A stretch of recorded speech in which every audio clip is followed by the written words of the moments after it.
Hello दोस्तों, आज हम एक्सप्लेन करने वाले हैं एक जापानीज फिल्म जो कहानी है जापान के एक माफिया गैंग याकुजा और उसके मेंबर्स की। इस फिल्म में याकुजा गैंग के 20 सालों का अर्श से फर्श तक का सफर बड़े ही संजीदगी से दिखाया गया है। तो चलिए बिना टाइम वेस्ट किए फटाफट शुरू करते हैं इसका एक्सप्लेनेशन। फिल्म के लीड रोल में है केंजी, जिसका जीवन में कोई लक्ष्य नहीं और वो अपने दोस्तों के साथ सारा दिन आवारागर्दी करता है। अभी अभी उसके फादर की डेथ हुई है तो वो उनके फ्यूनरल पे जाता है। केंजी को इन सब बातों से कोई खास फर्क नहीं पड़ता और वो अपने दोस्तों के साथ फिर से आवारागर्दी करने निकल जाता है। रास्ते में उन्हें एक ड्रग्स बेचने वाला दिखता है तो वो उसका बैग चोरी करके वहाँ से भागते हैं। तो उसमें कुछ कैश और एक क्रिस्टल टाइप का ड्रग्स दिखता है। केंजी ड्रग्स नहीं लेता तो वो पैसे अपने पास रख के ड्रग्स को समुद्र में फेंक देता है। इसके बाद ये तीनों पार्टी करने को बार में जाते हैं। बार की मालकिन है मैरी, जो केंजी को अपने बच्चे के जैसा मानती है। तभी वहाँ याकुजा गैंग का हेड शिबा अपने कुछ आदमियों के साथ आता है। बार की मालकिन मैरी का हस्बैंड याकुजा गैंग के हेड शिबा का राइट हैंड हुआ करता था, लेकिन अब वो इस दुनिया में नहीं है। फिर अचानक से वहाँ कुछ गुंडे याकुजा गैंग के लोगों को मारने के लिए आते हैं। उनमें से जब एक आदमी गैंग लीडर शिबा को मारने वाला होता है तो केंजी उसे बचाता है। केंजी का इस दुनिया में कोई भी नहीं और वो अपने घर में अकेला ही रहता है। अगले दिन याकुजा गैंग का एक आदमी केंजी को लेके अपने बॉस के पास जाता है, क्योंकि एक रात पहले केंजी ने गैंग लीडर शिबा की जान बचाई थी। शिबा केंजी को अपनी जान बचाने के लिए शुक्रिया कहता है तो केंजी कहता है कि मैंने तुम्हारी जान बचाने के लिए उनको नहीं मारा, बल्कि इसलिए मारा क्योंकि वो लोग शोर बहुत मचा रहे थे। शिबा उसको याकुजा गैंग ज्वाइन करने को भी कहता है तो केंजी साफ मना कर देता है। शिबा उसको समझाता है कि हम लोग ड्रग्स नहीं बेचते। केंजी उसकी कोई भी बात सुने बिना वहाँ से उसका विजिटिंग कार्ड लेके चला जाता है। रास्ते में केंजी को उसके दोस्त का फोन आता है जो बहुत डरा हुआ होता है और वो फोन पे केंजी से कहता है कि तुम्हारी जान को खतरा है, भागो वहाँ से। और फिर वो भागना शुरू करता है। वो वहाँ से भागने की बहुत कोशिश करता है, लेकिन ये लोग काफी ज्यादा थे तो वो लोग केंजी को पकड़ के अपने बॉस के पास ले जाते हैं, जहाँ केंजी के 2 दोस्त पहले से मौजूद थे और उनको बहुत बुरी तरह से पीटा गया था। ये शहर की दूसरी बड़ी गैंग है जिसका नाम है काई। तभी वहाँ इस गैंग का बॉस काटो आता है और उनसे पूछता है कि वो ड्रग्स कहाँ हैं जो तुमने उस ड्रग पेडलर से चुराए थे। केंजी बोलता है कि वो ड्रग्स उसने समुद्र में फेंक दिया। काटो कहता है ये तुमने बहुत बड़ी गलती कर दी, तुम्हें अंदाजा भी नहीं है कि वो कितने महंगे थे। अब इसका भुगतान तुम लोगों को ही करना होगा, क्योंकि तुम लोग यंग हो तो तुम्हारी बॉडी के ऑर्गन्स के अच्छे पैसे मिलेंगे। असल में ये वाली गैंग सारे तरह के इलीगल काम करती है, ड्रग्स भी बेचते हैं और ह्यूमन ऑर्गन्स की तस्करी भी करते हैं। फिर वो इन तीनों को हांगकांग रवाना करने के लिए समुद्र किनारे ले जाते हैं। इनको शिप में चढ़ाने से पहले इनका बॉस कहता है कि इनकी तलाशी ले लो, कोई भी एविडेंस इनके पास बचना नहीं चाहिए। जब उसके आदमी केंजी की तलाशी ले रहे होते हैं तो उनको याकुजा गैंग के लीडर शिबा का विजिटिंग कार्ड मिलता है। वो केंजी से पूछते हैं क्या तुम याकुजा गैंग के आदमी हो, क्योंकि इन दोनों गैंग्स की आपस में डील हुई थी कि एक दूसरे के रास्ते में नहीं आएंगे। केंजी साफ मना कर देता है कि वो किसी का भी आदमी नहीं है। फिर वो कंफर्मेशन के लिए शिबा को फोन करता है और उसके कहने पर वो इन तीनों को छोड़ देता है। इस घटना के बाद केंजी याकुजा गैंग ज्वाइन कर लेता है। याकुजा गैंग के सभी मेंबर आपस में एक दूसरे को अपनी फैमिली के जैसा मानते हैं और गैंग लीडर शिबा भी केंजी को अपने बेटे के जैसा मानने लगा है। इसके बाद फिल्म में 6 साल बाद का समय दिखाया गया है। अब केंजी याकुजा गैंग का एक बहुत इंपॉर्टेंट मेंबर बन चुका है। इस शहर की पुलिस इन दोनों गैंग्स को खत्म करने का प्लान बना रही है। पुलिस स्टेशन में वो प्लान बनाते हैं कि इन दोनों गैंग्स की आपसी गैंग वार को बढ़ावा दिया जाए ताकि ये दोनों आपस में ही लड़के खत्म हो जाएं। अगले सीन में शिबा केंजी से काम के बारे में पूछता है। केंजी उसे बताता है कि आजकल पुलिस का दबाव काफी ज्यादा है, लेकिन फिर भी हम लोग अच्छा प्रॉफिट बना रहे हैं। फिर शिबा उससे पूछता है कि तुम्हारी लाइफ कैसी चल रही है, क्या तुम्हारी कोई गर्लफ्रेंड है। केंजी कहता है नहीं, मेरी लाइफ में कोई लड़की नहीं। तो शिबा उसको समझाता है कि गर्लफ्रेंड बनाओ और शादी करो, वरना तुम भी मेरी तरह अकेले रह जाओगे। याकुजा गैंग का लेफ्टिनेंट जिसका नाम है नाकामुरा, वो इन दोनों की बातचीत होते देख रहा है और उसको केंजी और शिबा के बीच की नजदीकियां पसंद नहीं। इसके बाद केंजी अपने कुछ आदमियों के साथ मैरी के बार में जाता है। अपने लिए ड्रिंक्स का ऑर्डर करके वो मैरी के बेटे तुबासा से बात करने लगता है। तुबासा अभी काफी छोटा है और वो केंजी को अंकल केन कहता है। केंजी उससे पूछता है तुम्हारी पढ़ाई कैसी चल रही है। केंजी उसे समझाता है कि वो अपनी स्टडी में मेहनत करे ताकि उसको बड़े होकर हमारे जैसा ना बनना पड़े। तभी केंजी को एक अर्जेंट कॉल आता है और वो अपने ड्रिंक्स खत्म किए बिना वहाँ से चला जाता है। एक्चुअली एक क्लब है जिसकी देख रेख याकुजा गैंग के मेंबर करते हैं। वहाँ किसी कस्टमर ने पीने के बाद हंगामा खड़ा कर रखा है तो उससे निपटने के लिए केंजी को वहाँ भेजा गया है। केंजी वहाँ जाके देखता है तो वो आदमी कोई और नहीं बल्कि शहर की दूसरी बड़ी गैंग काई का लेफ्टिनेंट है। वो केंजी को कहता है कि आने वाले 10 सालों में तुम्हारा बिजनेस पूरी तरह से खत्म होने वाला है, तो अपने बॉस को जाके बोलो कि भलाई इसी में है कि वो हमारे साथ मिल जाए और बदले में हम उसे अपनी प्रॉफिट का 20% देंगे। फिर वो वहाँ से जाने लगता है। केंजी को ये बात कुछ पसंद नहीं आती तो वो उसके सर पे बोतल फोड़ देता है और साथ ही उसके 2 आदमियों की भी अच्छे से पिटाई करता है। जाते समय काई गैंग का लेफ्टिनेंट केंजी को धमकी देते हुए कहता है कि जंग अब शुरू हो चुकी है। इसके बाद केंजी उस बार की लड़कियों के साथ ड्रिंक्स लेने लगता है। उसके बगल में बैठी एक खूबसूरत लड़की देखती है कि केंजी के हाथों में कांच लगा है और उसमें से खून भी बह रहा है, तो वो उसके हाथों में लगा वो कांच निकालती है। केंजी को ये लड़की पहली नजर में ही पसंद आ जाती है। वहाँ से जाते समय केंजी का एक दोस्त बार ऑनर को कहता है कि जो लड़की उसके बगल में बैठी थी उसको केंजी के घर पे भेजे। फिर देर रात वो लड़की केंजी के घर जाती है। वहाँ देखती है कि केंजी काफी नशे में है और उसके जाते ही केंजी उसके साथ जबरदस्ती करने लगता है। वो लड़की केंजी को दूर हटाते हुए उसे पीटने लगती है, तो केंजी उसको पूछता है कि क्या तुम वर्जिन हो, जिसपे वो हाँ कहती है। तो केंजी उसके साथ कुछ भी किए बिना उसको उसके घर ड्रॉप कर देता है और जाते समय वो उस लड़की का फोन नंबर भी ले लेता है। क्लब वाले इंसिडेंट के बाद इसके सेटलमेंट के लिए याकुजा गैंग का बॉस काई गैंग के बॉस से मिलने जाता है। शिबा काटो को समझाता है कि ये बच्चों के आपस की लड़ाई है, इसमें हमें नहीं पड़ना चाहिए। काटो कहता है कि इसका सिर्फ एक ही सेटलमेंट है कि तुम लोग हमसे मिल जाओ और बदले में हम तुमको 20% प्रॉफिट का देंगे। इस बात पे शिबा को काफी गुस्सा आता है और वो अपना ड्रिंक उसके मुंह पे फेंक कर मिलने से मना कर देता है। अगले सीन में केंजी उस बार वाली लड़की से मिलने जाता है। उसको वहाँ से पिक करके वो दोनों वहाँ से लॉन्ग ड्राइव पे निकल जाते हैं। रास्ते में केंजी उससे उसका नाम पूछता है, तो वो बताती है कि मेरा नाम यूका है। फिर वो पूछता है कि तुम बार में काम क्यों करती हो। यूका बताती है कि वो एक स्टूडेंट है और उसको अपने कॉलेज की फीस देनी होती है। फिर पूरी रात ड्राइव करके वो दोनों सुबह सुबह समंदर के किनारे पहुंचते हैं। यूका बताती है कि वो इस जगह पे पिछले कई सालों से नहीं आई है। फिर वो केंजी से पूछती है कि तुम रात में चश्मा क्यों लगाते हो। वो और भी इसी तरह के कुछ सवाल पूछ के केंजी को छेड़ने लगती है, जिसका केंजी कोई जवाब नहीं देता। फिर वो उससे पूछती है कि तुमने याकुजा गैंग ज्वाइन क्यों की और तुम्हारी खुद की फैमिली कहाँ है। केंजी बताता है कि उसके माँ बाप काफी पहले ही मर चुके हैं और अब याकुजा गैंग ही उसकी फैमिली है। फिर वो यूका से उसकी फैमिली के बारे में पूछता है, तो वो बताती है कि उसका भी इस दुनिया में अब कोई नहीं। अगले सीन में केंजी अपने बॉस शिबा के साथ कार से कहीं जा रहा होता है। ये दोनों अभी बात कर ही रहे थे कि तभी वहाँ कुछ बदमाश बाइक से आके इन पे गोलियां चलाने लगते हैं। केंजी अपने बॉस को तो बचा लेता है, लेकिन इसमें इनका एक आदमी मारा जाता है। इस घटना से याकुजा गैंग के सभी मेंबर बहुत दुखी हैं, क्योंकि वो सब एक दूसरे को अपनी फैमिली के जैसा मानते हैं। इसके बाद एक बड़ा पुलिस ऑफिसर शिबा से मिलने आता है। एक्चुअली ये एक करप्ट पुलिस ऑफिसर है जो दूसरी गैंग काई से मिला हुआ है। वो शिबा को कहता है कि अपने गैंग के लोगों को समझाओ कि वो काई गैंग के लोगों को कुछ न कहें। पुलिस खुद इस मैटर की अपनी तरह से जांच करेगी। अगले सीन में शिबा हॉस्पिटल में जाके केंजी से मिलता है और वो उसे समझाता है कि हमने ये मैटर पुलिस पे छोड़ दिया है और हम बदला नहीं लेंगे। लेकिन केंजी जानता था कि अगर काई गैंग के लेफ्टिनेंट को नहीं मारा तो ये खून खराबा यूं ही चलता रहेगा और एक न एक दिन वो उनके बॉस शिबा को भी मार देंगे। इसलिए वो फैसला लेता है कि वो खुद जाके लेफ्टिनेंट को मारेगा और फिर वो प्लान करके काई गैंग के क्लब में जाता है। लेफ्टिनेंट उसे देख के शॉक हो जाता है और फिर केंजी चाकू से उसको बुरी तरह से मार के वहाँ से भाग जाता है। वहाँ से वो सीधा बार वाली लड़की यूका के घर जाता है। यूका देखती है कि उसकी हालत काफी खराब है और वो खून से लथपथ है। वो उसको सहारा देते हुए घर के अंदर लाती है। केंजी उससे लिपट के रोने लगता है। फिर वो दोनों किस करने लगते हैं और उस रात पहली बार वो दोनों इंटीमेट होते हैं। अगली सुबह उठ के यूका देखती है कि केंजी वहाँ से गायब है और वो उसके लिए कुछ पैसे छोड़ के गया है। ये देख के उसको बुरा लगता है, क्योंकि अब वो केंजी से प्यार करने लगी थी।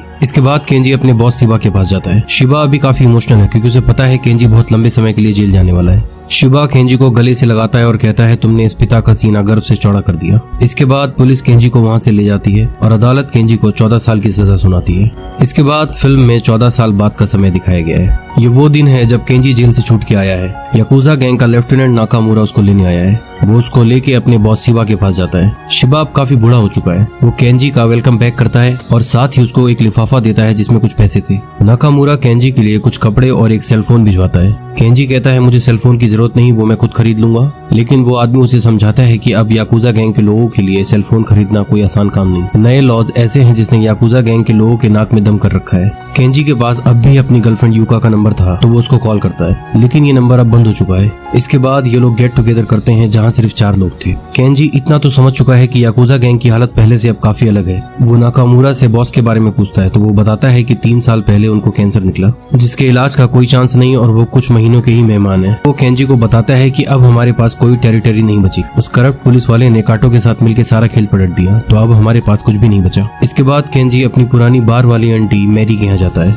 वहाँ वो अपने एक पुराने दोस्त से मिलता है जो उसके साथ काम किया करता था। वो केंजी को बताता है कि अब समय काफी बदल चुका है। तुम्हारे जाने के बाद याकुजा गैंग वालों का जीना हराम कर दिया। गैंग छोड़ने के कई साल बाद भी सोसाइटी उन्हें एक्सेप्ट नहीं करता। वो बताता है, मैं कई साल पहले गैंग छोड़ चुका हूँ और अब वो शादी करके सेटल हो चुका है। और जाते समय वो केंजी से कहता है कि वो उससे दोबारा मिलने की कोशिश ना करे, वरना लोग मुझे भी क्रिमिनल समझेंगे।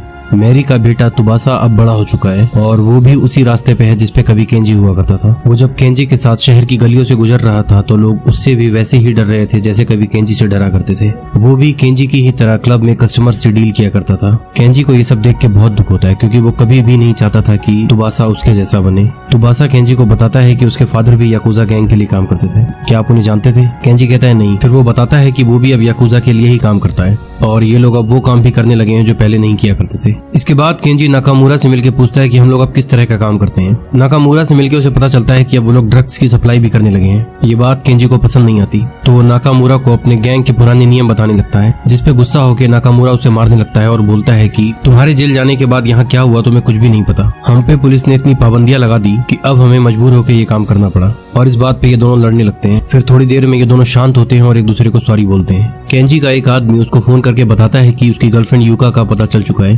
केंजी उसे मिलने उसके ऑफिस में जाता है। वो ऑफिस के बाहर खड़ा होकर उसका इंतजार करता है। वो दोनों मिलते हैं और फिर वो केंजी को लेके अपने घर जाती है। वहाँ वो केंजी को वो पैसे लौटाती है जो उसने जेल जाने से पहले उसके लिए छोड़े थे। केंजी कहता है मुझे इन पैसों की जरूरत नहीं, इसे तुम ही रखो, लेकिन वो केंजी को मना कर देती है। केंजी उसे पूछता है कि क्या तुमने शादी की, जिसपे वो ना कर देती है। वो केंजी को बताती है कि मैं अकेली नहीं हूँ, मेरी एक बेटी भी है। केंजी पूछता है वो कितने साल की है। वो बताती है कि वो 13 साल कुछ महीनों की है। केंजी समझ जाता है कि ये उसी की बेटी है। यूका उसे कहती है कि मैं तुम्हारे साथ नहीं रह सकती क्योंकि मैंने अपनी बेटी को कभी नहीं बताया कि उसका बाप याकुजा गैंग के लिए काम करता है। याकुजा गैंग के लीडर शिबा की हालत अब बहुत खराब है, उसको हॉस्पिटलाइज किया गया है। केंजी उससे मिलने हॉस्पिटल में जाता है। शिबा उससे नाकामुरा के बिहेवियर के लिए माफी मांगता है और उससे कहता है कि अपनी पूरी जिंदगी हमने अपने नियमों के हिसाब से काम किया, लेकिन तुम्हारे जाने के बाद गुजारा चलाने के लिए उतना काफी नहीं था। तो मेरे मना करने के बाद भी नाकामुरा ने ड्रग्स बेचने शुरू कर दिए। आगे वो कहता है कि मैं ज्यादा दिन का मेहमान नहीं हूँ, तो मैं चाहूंगा कि तुम याकुजा गैंग छोड़ दो और एक आम जिंदगी जीना शुरू करो। शायद केंजी भी यही चाहता था, इसलिए वो अपने बॉस की बात मान के गैंग छोड़ देता है और यूका और उसकी बेटी के साथ जाके रहने लगता है।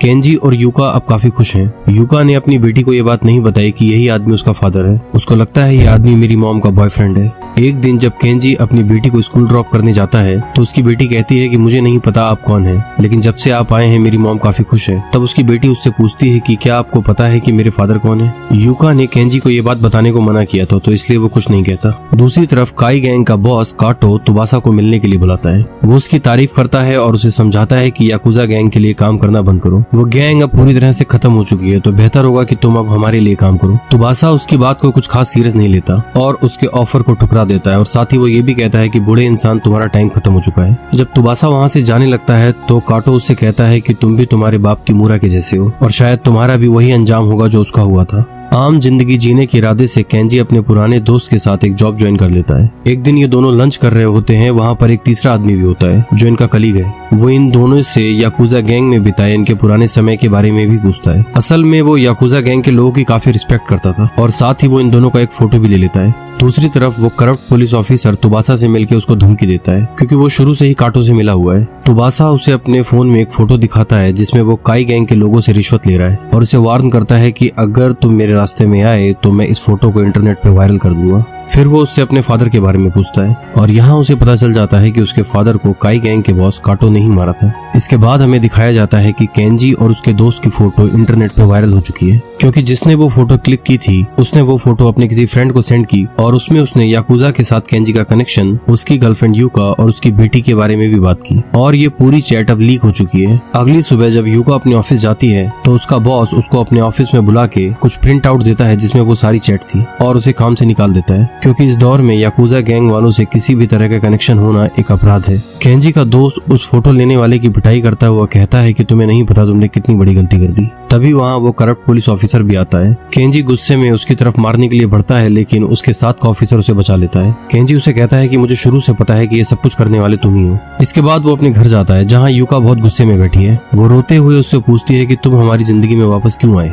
वो उसे ये भी बताती है कि आज हमारी बेटी स्कूल से घर नहीं लौटी क्योंकि उसके स्कूल में सबको हमारे रिश्ते के बारे में पता चल चुका है। तुम्हारे आने से पहले हमारी जिंदगी काफी अच्छी चल रही थी और तुमने आके सब खराब कर दिया। अंत में वो उससे कहती है कि तुम यहाँ से जाओ और हमारी लाइफ में लौट के कभी वापस मत आना। केंजी बिना कुछ कहे चुपचाप वहाँ से चला जाता है। इसके बाद वो अपनी बार वाली आंटी मैरी के यहाँ जाता है। वहाँ उसे तुबासा मिलता है जो उसको बताता है कि उसके बॉस शिबा की हालत अब बहुत खराब है, वो किसी समय भी मर सकता है। याकुजा गैंग के लोग एक फैमिली की तरह हुआ करते थे, तो आपको उनके मरने से पहले उनसे मिलना चाहिए। और साथ ही वो केंजी को ये भी बताता है कि उसको उस आदमी का पता लग चुका है जिसने उसके फादर को मारा था। केंजी युका के जाने से बहुत दुखी है। वो वहाँ से जाने से पहले तुबासा को गले लगा के सिर्फ इतना ही कहता है कि अपना और अपनी माँ का ख्याल रखना। इसके बाद वो उस क्लब में जाता है जहाँ काटो और उसका साथी पुलिस वाला बैठ के ड्रिंक कर रहे हैं। वो वहाँ जाके उन दोनों को मार देता है क्योंकि वो जानता था कि अगर उसने ऐसा नहीं किया तो तुबासा इन दोनों को मार देगा और फिर वो जेल चला जाएगा। और क्योंकि उसने 14 साल जेल में काटे हैं तो वो कभी भी नहीं चाहेगा कि तुबासा जेल जाए। दूसरी तरफ वो चैट लीक होने की वजह से केंजी के पुराने दोस्त की वाइफ भी उसे छोड़ के जा चुकी है। केंजी युका को एक वॉइस मैसेज भेजता है जिसमें वो उसे बताता है कि वो उसे कितना प्यार करता था।